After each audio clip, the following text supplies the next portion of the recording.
Hello guys, welcome to back my channel. आणि मी आज बनवणार आहे अंडा मॅगी. तर मग चला, तर मग एवढी छान लागते ही. मी पहिल्या वेळेस पण बनवून खाल्लेली आहे. सेकंड टाईम बनवते तर शेअर करावं म्हणलं तुमच्यासोबत. चला तर मग हे आहे मटर, गाजर, कोथिंबीर, कांदा आणि टमॅटो, आणि हे तिखट मिरच्या दोनच घेतल्यात बरं का. तर हे अशा प्रकारे मी सर्व कापून घेतलेलं आहे. किती प्रिटी दिसते ना, कलरफुल. तर अशा प्रकारे कापून घ्या आणि हे इन्ग्रेडियंट्स घ्या बरं का. आणि नंतर लागते आपल्याला मॅगी आणि मॅगी मसाला. तर मी हे घेतलेला आहे 3 मॅगी पॅकेट घेतलेले आहेत, 3 मसाला पॅकेट. पहिलं तर कढईमध्ये तेल टाकले आणि मिरच्या तळून घेतल्या आहेत. मग कांदा छान लाल लाल होईपर्यंत भाजला आहे. मग त्याच्यानंतर मटर टाकलेत. मटरला पण थोडंसं सॉफ्ट होईपर्यंत मी फ्राय करून घेतलं आहे. आणि मग गाजर टाकले.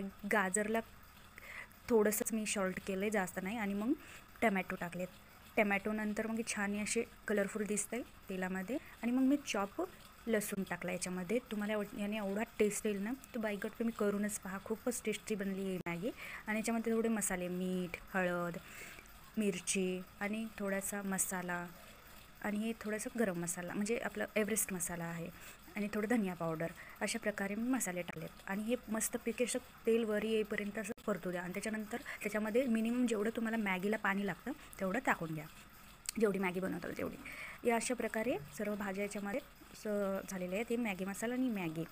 तर हे बघा पाणी असं दिसतंय. तर गाईज, ही मी अंडं दाखवलं नाही आहे, तर ही शेवटी टाकते मी, कारण की कोणाला अंडा आवडत नसेल आणि कोणाला आवडत असेल तर ते टाकू पण शकतात आणि नाही पण टाकू शकतात. ते दोन्ही पण चान्स आहेत. आणि मग थोडंसं गरम झालं ना, त्याच्यामध्ये मॅगी तोडून टाका. जास्त असेच टाकून देऊ नका. थोडंसं क्रंच करून टाका त्याला, म्हणजे कसं ते छान शिजेल आणि खाता वेळेस सोपं होईल खाताने. आणि मग मॅगी मसाला टाकून देऊ आपण त्याच्यावरती.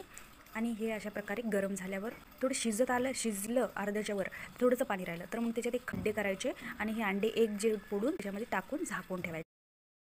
तर हे आहे फायनल लुक. तर याच्यावर कोथिंबीर टाकायची आणि मग मस्तपैकी एक एक अंडा जेवढे साईज येईल तेवढं काढून मग एन्जॉय करा. खूप छान लागते. एकदा ट्राय करून बघाच.